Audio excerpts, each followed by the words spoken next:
Okay, hello. Hey everyone, welcome. Thank you all for coming. It's amazing to see an absolutely packed room, right, given all the mess that's been going on this week with tube strikes and train strikes and so on. On that note, I have some, I guess, some sad news, some great news, mixed in and out. I'm even going to show some slides today, but I'll still keep it quick. So the first bit of sad news is our second speaker, Idelkis, actually lives outside of London, and the train strikes have hit her, so she's not able to be here. The good news, of course, is that gives us like more networking time after our first talk. We're going to do something a little bit different today to give people a bit of a chance to find the people they'll connect best with. Don't worry, it's not going to be too cringy or speed datey or anything like that. The second bit of, I guess, sad news maybe, and this, hang on. Trying to figure out where my mouse is. Yeah. Okay. Is that here's a nice little meme, right? Is that this is actually my last meetup as your host. I'm not going anywhere, don't worry, but I am leaving my company, and my company Seldon, who've been fantastic, supporting this, and will continue to do so. Essentially own the meetup itself, and I'm going to be passing it to my wonderful colleague Ramon, who some of you will have met last time. He's actually away this time, but next meetup, he'll be here. I'm still going to come anyway, but the great thing is I get to just chill and chat to you guys and watch the talks, which is probably way more fun anyway. And Ramon can deal with all the stressful stuff. So that was the kind of, I guess, sad news, but also exciting news because I'm still going to be here. And then, here we go. Another piece to remind you all of, the next one's actually quite soon. So this is the October meetup, but it's actually the September meetup, but we couldn't get the venue in September, so we're doing it in October, which means the next one is in November, only like a month from now, on Tuesday the 7th. So do put that in your diary. It's already up on Meetup, and I know some of you have already signed up, but block your calendars now. And then finally, a quick little plug for, some of you are Kubernetes nerds. If you are, this Kubernetes Community Day in the UK is fantastic. I spoke at it last year. Basically, they've offered us like 25% discount. I mean, we might even be able to wangle more than that if you want. So come find me or hit up the link if you're keen on doing that. That's more or less it from me. So I can, hang on. There we go, back to here. I'm actually going to then now introduce Chris and Phillip, who are going to talk to us about I think it's stuff around like how we can learn from software engineering and apply that to data science. So I'm really excited for this. Can you give them a warm welcome to the stage, please?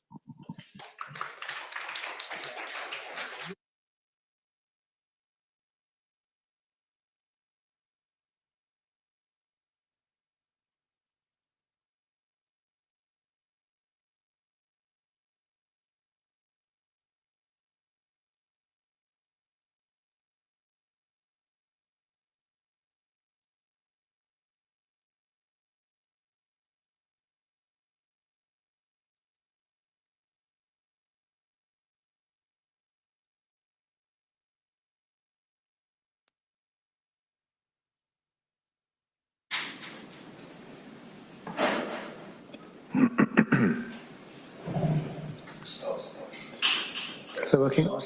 Share on the, yeah. Sorry, bear with us, everyone.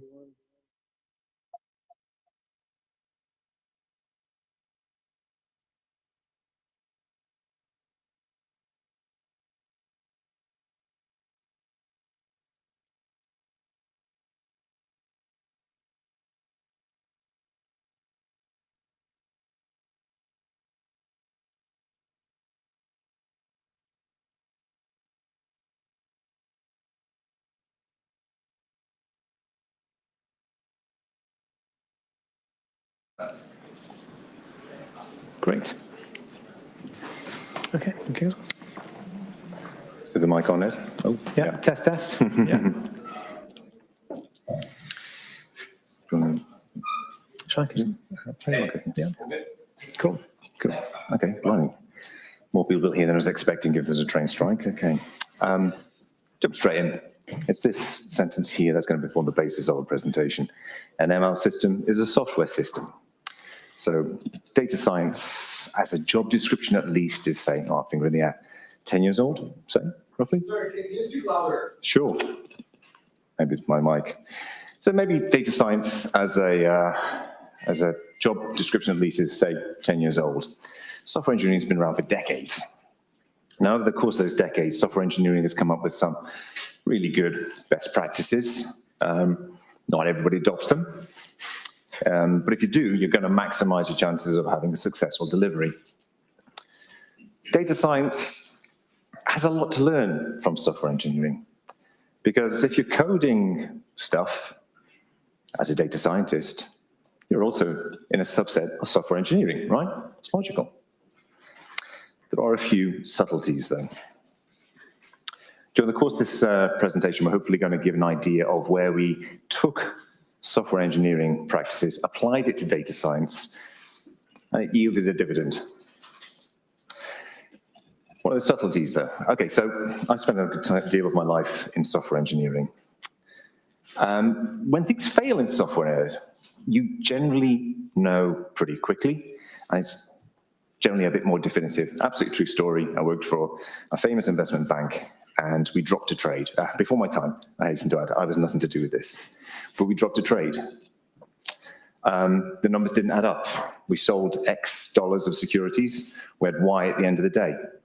They had to go back onto it was a primary market, a capital markets application. They had to go back onto the secondary markets, buy that security for an awful lot of money, and they made a loss on the deal. 6 months' work of the bankers lost. It's definitive. It's pretty clear when software fails.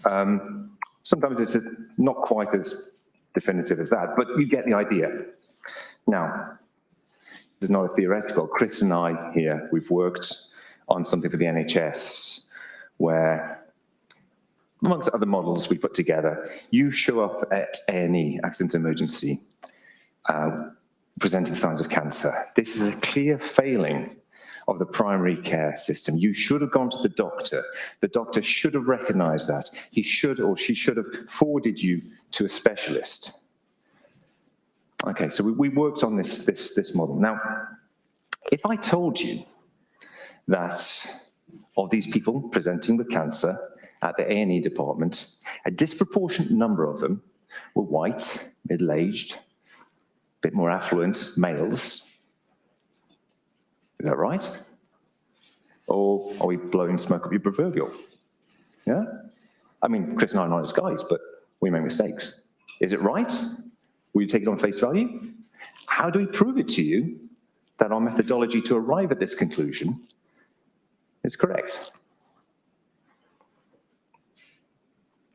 Data science can learn from software engineering, and in the course of this presentation, hopefully we'll demonstrate how we do this. Please ask questions as we go.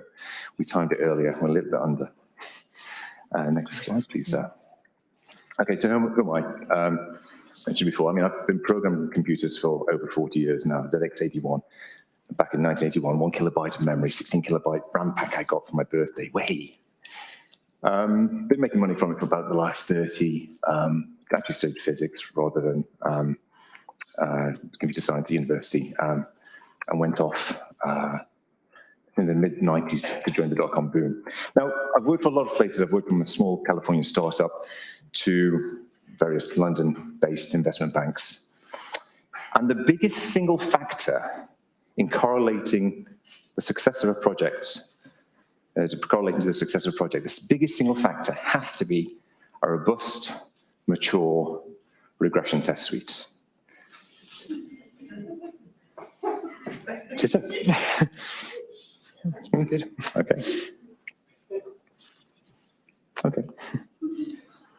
And given that titter, I shall pass over to Chris. Yep, good evening, everyone. So my name's Chris Monit. And I'm a senior data scientist at a data science consultancy called Carnall Farrar. We specialize in healthcare analytics and also management consulting. My background originally was in academic research rather than industrial data science. So I did a doctorate and then worked as a postdoctoral research scientist for a number of years, and then moved into industry. I think I would describe myself as a hard convert to this automatic testing that we're talking about this evening. And that's coming from an environment in academic research where there is no testing at all.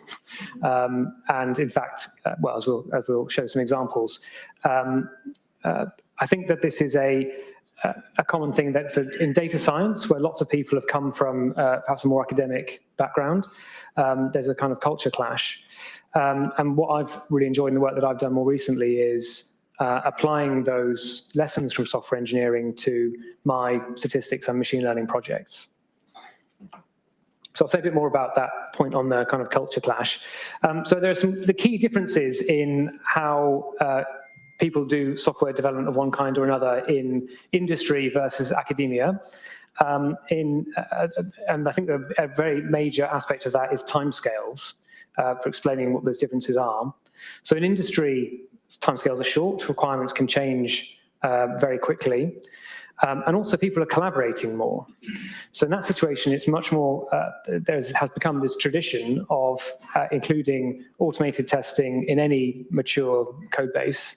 In an academic environment, it's often you have these kind of lone wolf characters working on their own monolithic project, and they may know intimately if they change this thing over here, is it going to break that thing over there?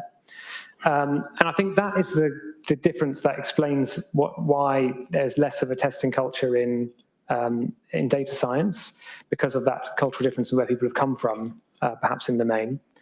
But the point we want to make today is that there's an enormous amount that can be learned by borrowing some of these best practices from software engineering and applying them absolutely routinely in data science.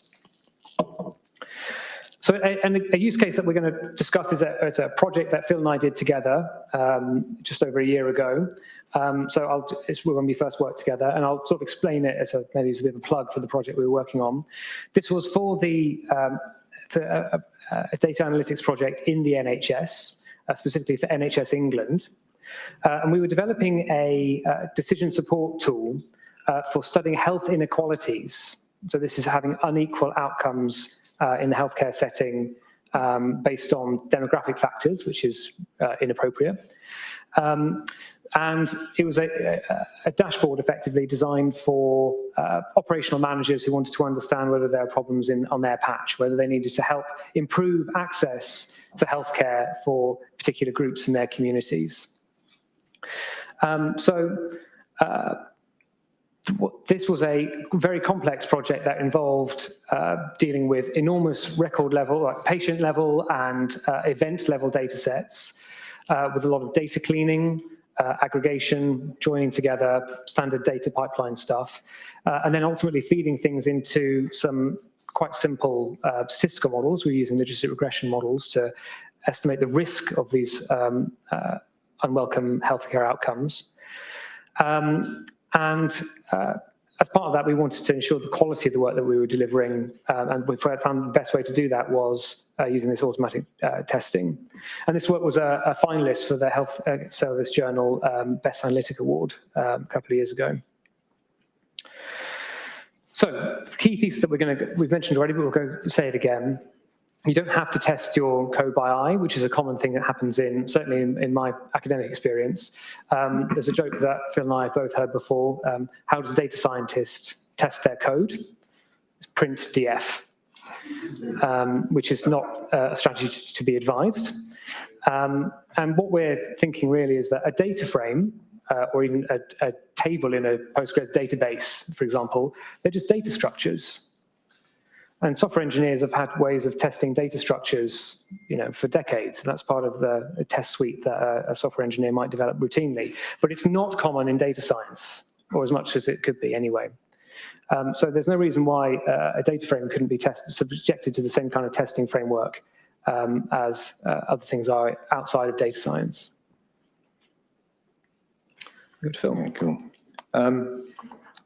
Hopefully I don't need to convince you too much about the need for automated regression tests.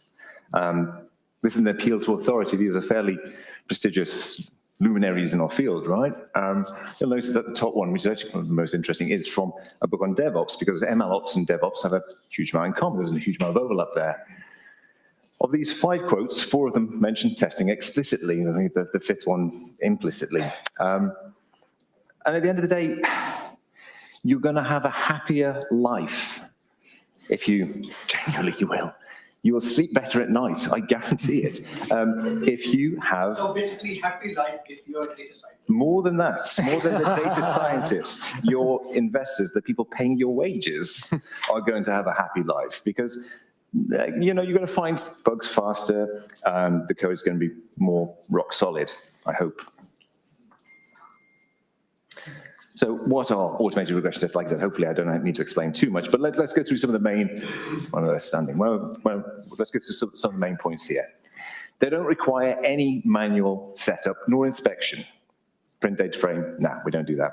What we want is IntelliJ or whatever your ID of choice is. You press the green button, you run the test, you see the green bar of glory, you check in. Or you don't, you see some errors and you fix them before you check in and don't expose your colleagues to your horrendous code. They should pass on everyone. Slightly nuanced, we'll come to that later. They should pass all the time. If you're giving it to your colleagues, by all means, it's got to pass all the time. It's embarrassing. It's lacking professionalism if you don't. They're not deployed in prod, but they run prod code. Yeah? They exercise prod, pass through the prod code, and they're full of assertions. Now, what the assertions are, I can't tell you, because this is very domain specific. But generally, the more assertions you put in, the more robust the test. It's got to be something sensible. It's got to at least fail. If it doesn't have an assertion, how can it be a test? Karl Popper would be turning in his grave. There's no way it's falsifiable. You've got to make it a sensible assertion, or more than one. Now, there's the secret sauce, though, especially if you're doing integration tests. Unit tests, a lot of literature on testing is going to be unit tests, and this unit test is generally considered the smallest unit of testing, which is generally a function or something like that, which is fine. I think it helps the reader's cognitive, not to be cognitive overloaded with something as simple as a unit test. I actually find, and it's probably more a preference thing, that integration tests give you more bang for your buck. So you've got some integration tests, you need some data. We've had good experiences with synthetic data, and we strongly recommend you do the same thing. Firstly, you've got to put it together some sort of test harness, some sort of fixtures to give you that this synthetic data. So you've got to know the data. Okay, takes a bit of time, but that's no bad thing. You always know what you're going to get, so you can make some sensible assertions. Fair enough. Now, some people go with sampled maybe we've got an environment where we can get some data, maybe obfuscate it a little bit for GDPR reasons, great, and we run tests against that. The trouble with this is it's fragile, it's very brittle. The upstream teams, which you have no control, change the schema, okay, a few columns here and there, change the semantics, that's a bit harder, change this kind of stuff. Now, what are you going to do? You've got to either grab some more data.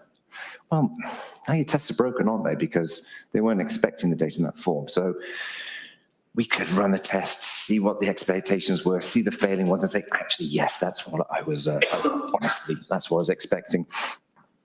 Unprofessional. Or you could bastardize the data. You could fit the data to your tests. But okay, well, then you haven't got sample data in the first place. It's much easier to refactor code than it is to refactor data. So write some code that does that. Write some code, oops, I'm on the wrong page. Write some code that creates synthetic data. That's what I'm going to show in a minute. Okay, so, did you read that one, Chris? Mm-hmm. Okay, no worries. Beg your pardon. How do we use this? How do we use this to help us? So, true story, simplifying it slightly.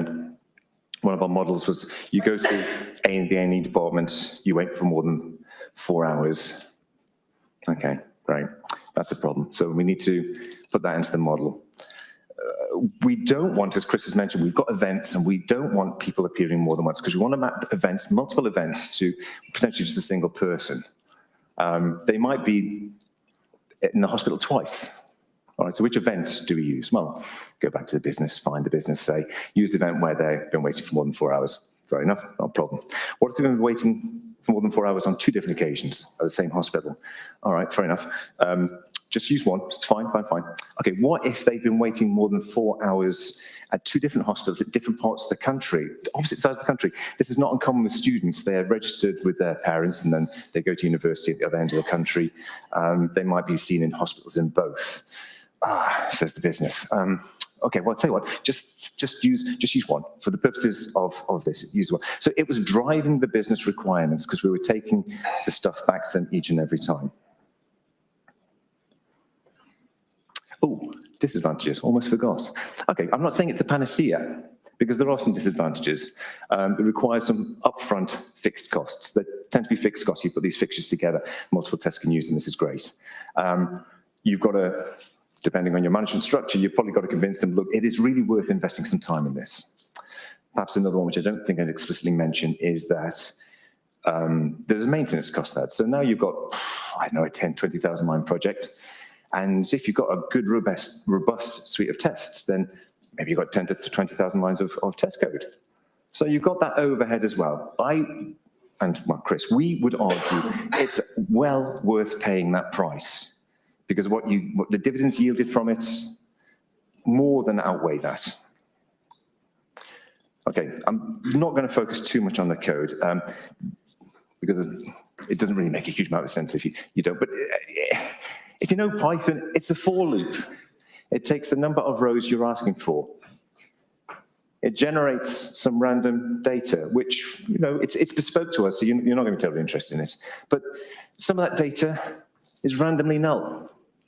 And when we thought, 20 lines of code, which isn't particularly hard, particularly if you're formatted differently, you've got synthetic data. Yes, please. Yeah, have you ever, I see the argument in both using synthetic and real SQL data, and most of the time when my models in production break, it's never because my model is usually the data that comes into it. And those are the events I try to detect, right? So have you encountered a situation when you use both synthetic and sample? Not in the same role, no. We use exclusively synthetic data for the reasons I mentioned. Much easier to refactor this, not particularly pretty code, but it's easy to refactor than it is to refactor data. I have in previous roles, and it was just awful because it was a massive maintenance overhead in changing the synthetic data when the model had changed and it moved on. It was just, no, it was horrible. But no, I've not used it side by side. I've not used the 2 different methodologies side by side. Okay. Let's move on. So let's see a test that uses this code. We're using PyTest, you can tell up there, it begins with test underscore. Do recommend using some sort of testing framework. PyTest is one of them, I think several for Python. JUnit is one of several for Java. There's a slew of frameworks out there. I recommend that you just learn at least one of them. So that's calling our synthetic code method. Look, I want 1,000 lines, got to give you a Spark session. We are actually using Palantir when we delivered this for the NHS. You might have read that there all over the NHS. But it's basically Spark. It's basically Apache under the hood. Git, Spark, the works. So you can run this locally on your local machine because it's synthetic data. I don't know if I mentioned that earlier. You can run it locally. That gets around GDPR problems. That's another thing about this. So the first few lines, setting up the synthetic data, nothing terribly clever. Just calling the method we saw on the slide before. Blue highlighted line, that's your production data. You run it with your synthetic data. Great. Let's see what comes out the other side. Little subtle one here, make sure it gives you at least 1 or more rows because these assertions down here are not going to work. And these assertions are very domain specific to us. The NHS in this particular data set are storing sex as numbers. We need to make sure that's not the case. IMDs basically are the social economic status in which you live. We use that as a proxy to your personal wealth. Seems reasonable. And in this case, it's normally on a scale, but in this case, we want 1, 0, rich, poor. No more kind of nuance than that. That's testing the pipeline, the cleaning pipeline. What about the model? Well, here, I haven't shown actual code. I bias the data deliberately. What I do is I say, give me some synthetic data of patients. Give me some other synthetic data for patients. But for those other patients, make them one ethnicity, one age, one sex, and make their clinical outcome bad. Union the two together, I've now got data which has got a bias in it. Can my model detect it? Now, previously, and I'm being a little bit naughty here, previously I said you should make some sensible assertions. You knowing something about the domain, you should at least know what is a sensible assertion to make. I'm a little bit cheeky here because a priori, I didn't know how biased it needed to be for my p-values to be less than 0.01. So, okay, fair enough. Sometimes you've got to know when to bend the rules. But this quarter bug, as German mouse says, doesn't matter if the cat is black or white as long as it catches rats. This quarter rat, because what I'd done is I'd stupidly taken a function that says, okay, I need to map your age to 0 or 1, adult, non-adult. If you're 18 or above, map it to 1. If you're below 18, map it to 0. And then run it twice. Kind of easy to do. You're up against a deadline. We've all been there. And in the code, the path through the code, I did it twice. And of course, if you do that, everyone's going to be 0. Everyone's going to be a child. The model wasn't as good. We were conditioning on the age, and therefore the p-value was not 0.01 or less. So that caught a bug. So, okay, I can't abuse my own advice I've given you, but hey, we caught the bug. Third example. We had a production issue. The client phones us up, not happy. Your code's puking out errors. These errors, by the way, behind, don't even probably see how they're Spark. I've tried to blur it out a little bit, but Spark errors, puking errors in production. What's wrong with your code, says an angry client. Very reasonable to ask. Well, because I've got a robust suite of integration tests, I'm confident it wasn't going to be the code. Could be. I'm not saying it's going to be, like I say, it's not a panacea. You're not going to get 100% brilliant code if you test, but you're going to get damn close. There's another clue that of the 4 data sets going through this code, only 1 was barfing. Okay, well, that sounds like a data issue, doesn't it? Let's have a look at the code with the client on a phone call. Okay, so the NHS is broken up into regions. There's a region there called null. That's suspicious. How many people is in that region? 1. Okay. Now, if you dig more into the code, it's kind of easy to test it as well because you've got it locally on your laptop. Again, kind of easy to test it. We found out that basically it was 1 hot encoding. We were taking their, I don't know, their age, ethnicity, 1 hot encoding. Most packages will blow up if you do a 1 hot encoding with a set as a cardinality of 1. And within an hour, we'd diagnosed, at least solved, I suppose, we'd diagnosed the problem. Happy client. The robust suite of tests helped us enormously.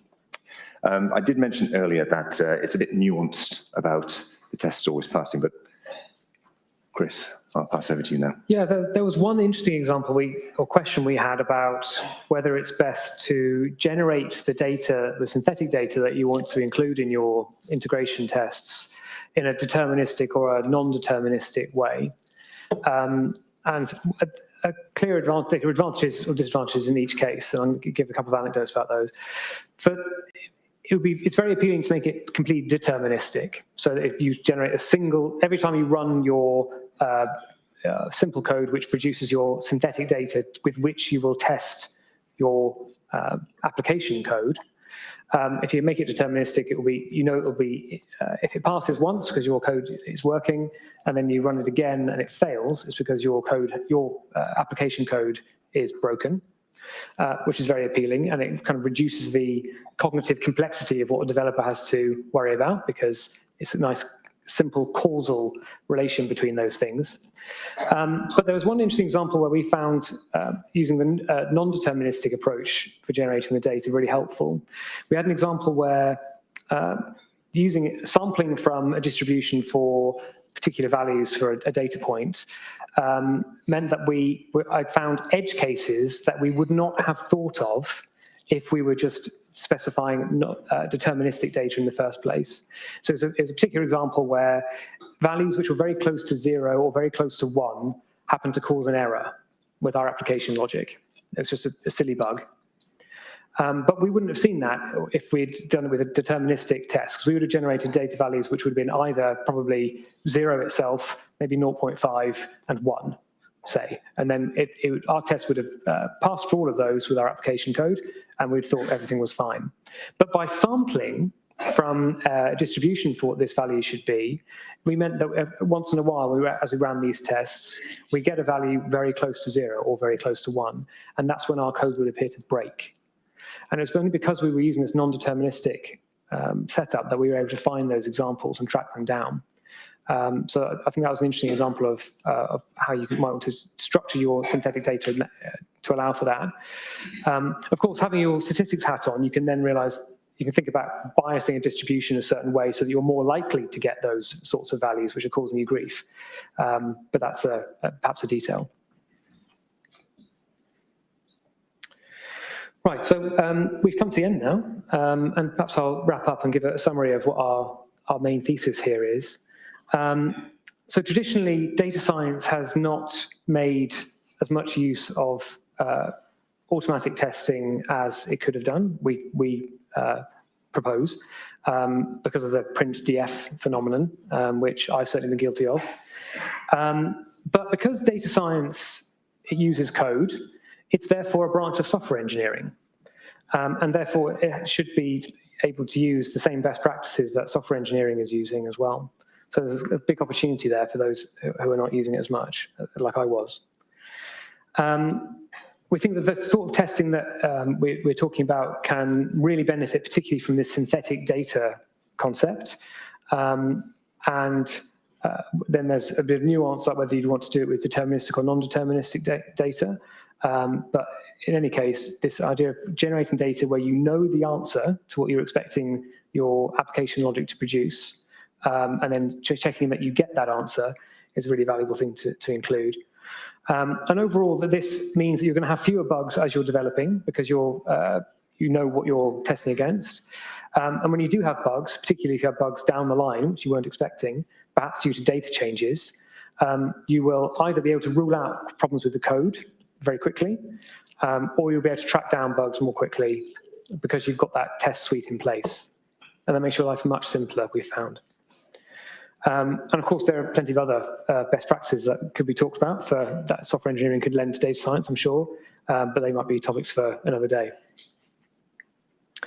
Just a final point then, we'd just like to give a plug for an open source project that we're working on, which is called PyCynic. And this is for helping to generate the synthetic data we've described, either deterministic or non-deterministic. It's in Python at the moment. It's not a testing framework. It's not competing with PyTest, for example, or a testing framework like that. It's just for the synthetic data aspect. And we think that's got some potential in making life a bit easier for generating this kind of tabular data sets that are relevant to this sort of application. So thank you very much for listening tonight. Very happy to take any questions and chat afterwards. Thanks a lot.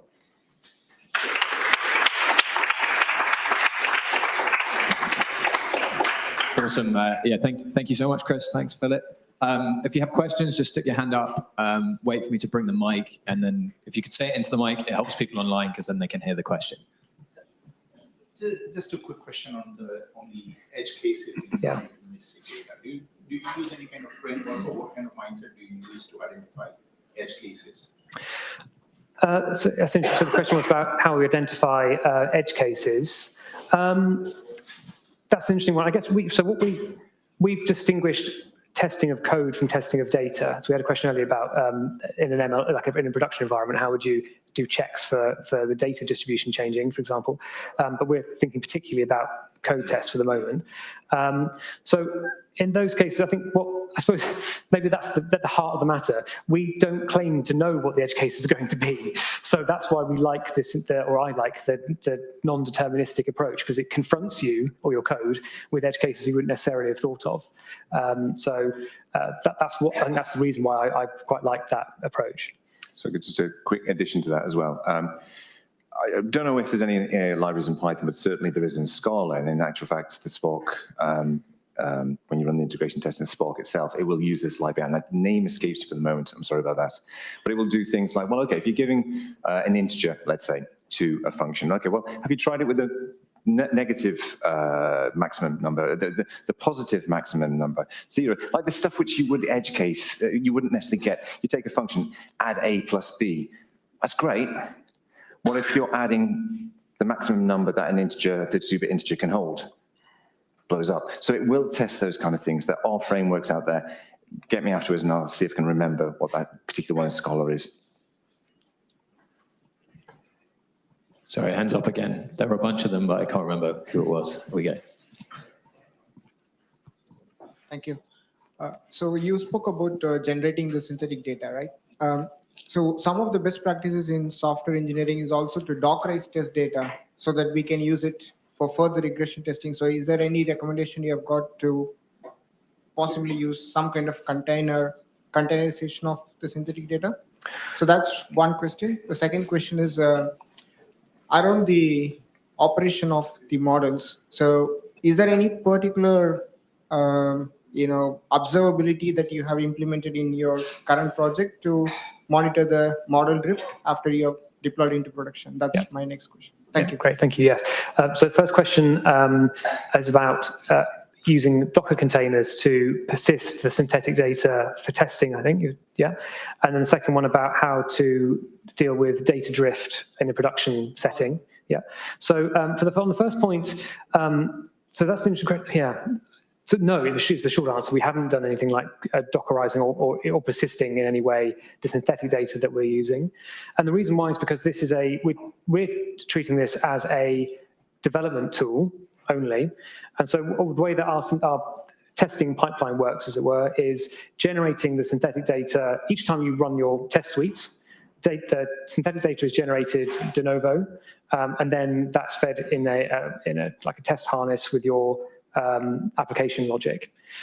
So in that setting, we don't see a need to necessarily persist the data because often it's going to be small enough in the cases that we've been discussing that you wouldn't need to save it or you wouldn't need to package it in any way and deploy.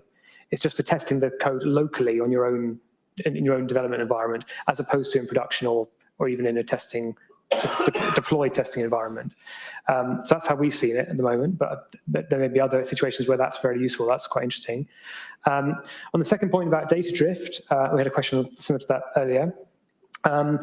So that's not quite the concept that we've been thinking of for this. What we're talking about here really is just testing your application logic alone. But yes, in the project that we referred to in the background, we did have tests for, I don't know if test is the right word, but checks, as it were, for the data distribution shifting. So that would be things like running our statistical models and expecting particular sets of outputs. So, for example, a certain fraction of positives and negatives and so on.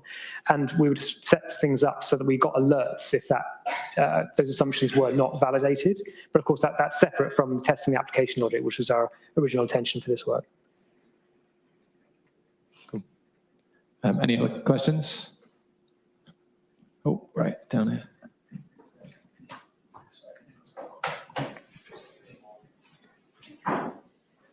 You mentioned about deterministic and non-deterministic to identify corner cases as well as difficult to identify cases. Have you considered using confusion metrics to get a better accuracy and precision in synthetic data? So the question was, have we considered using confusion metrics? Could you say more what you mean by that? In confusion metrics, you try to identify Matrix, I think, Chris. negatives, false negatives. Oh, of course, right. Yes. False positives, negative negatives, and positive positives. Yes. So I guess in that example, so for the sorts of tests that we've been considering, we would have a test for cases where we know the answer is meant to be positive or negative in the first case, because we engineer the synthetic data a certain way so that all of the sample are meant to be positive, for instance. And so we would expect, the whole point is that we would want for, in the deterministic setting, everything to be a guaranteed positive or a guaranteed negative, and we test against that. For our synthetic data, I think that's asking a different kind of non-deterministic synthetic question, which is it's just as valid, but it's slightly different from what we're discussing here, because what we're talking about is trying to make sure that our code is delivering the logic that it's meant to, whereas I think perhaps a confusion matrix type metric on the other side would be for testing how well the model is suited to the problem at hand. And I think in that case, it could be useful to treat the synthetic data generation as part of the scientific process of saying, how do I think this scientific process works in the real world?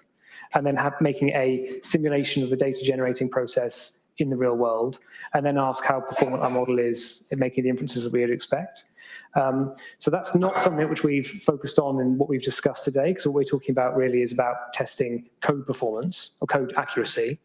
But I certainly agree that that sort of metric would be relevant for testing the scientific validity of the model that you're applying.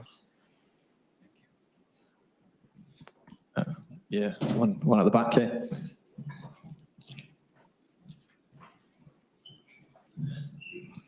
Hi, thank you for that. I'm just interested about how expandable you think this is into a lot of like unstructured data nowadays that people deal with, where the problem isn't hyper-deterministic. So a research project I worked on a good few years ago now was in synthetic data generation in ultrasound tomography, where the forward problem anyway was very well defined, where we took in sensor data and then could like add in noise and a bunch of other things to approximate what like an image might look like. But especially nowadays, a lot of people's problems aren't like that. They're very messy and things like that. So especially when people are using a lot of linear regression models, a lot of the synthetic data generation that we saw tends to not add anything that's realistic inside the context of the problem. So I'm just curious as to how expandable you think this is into a lot of problems people face nowadays, maybe in the context of, like Gen AI stuff as well. Yeah. Yeah, I think that's a really interesting question. And I think that's an example of that's outside of what we've been considering, because we've been mainly working with tabular data. I guess my own view on that would be the best approach might be a bit similar to the last question, maybe having a data generation process which is more similar to what you actually think is happening in reality. Maybe that's a case where you may still need to be non-deterministic, because as you say, it's going to be a noisy, the data you're looking at is noisy. So maybe that would help with if you're having a non-deterministic system. But you might want to have like a simplistic way of generating things like images based on a model of the world which you consider to be real. So, I mean, for example, if you had imagine some hypothetical shape in space, which then, light is bouncing off and that produces a synthetic image, maybe something like that is as a way to consider. But I'm not an image specialist. I think that's a really interesting question. I mean, the answer I keep seeing is, particularly for LLMs, just use them for everything, right? Have them generate the test cases, have them evaluate whether those test cases pass.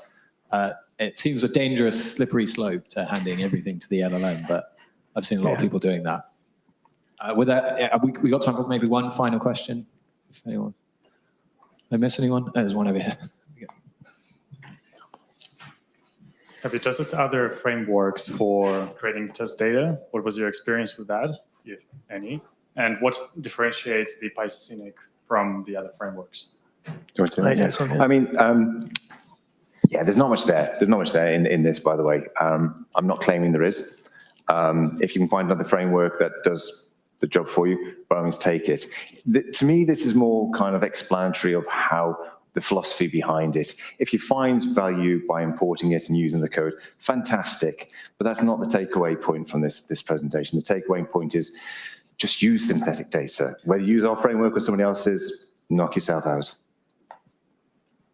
Cool. Right. Basically, Phillip and Chris will be around, so you guys can come and ask them if you still have questions, you want to chat any more about this. But yeah, before we move on, I just want to give a massive round of applause for Chris and Phillip. Thank you so much. What I'm going to do, okay, so I'm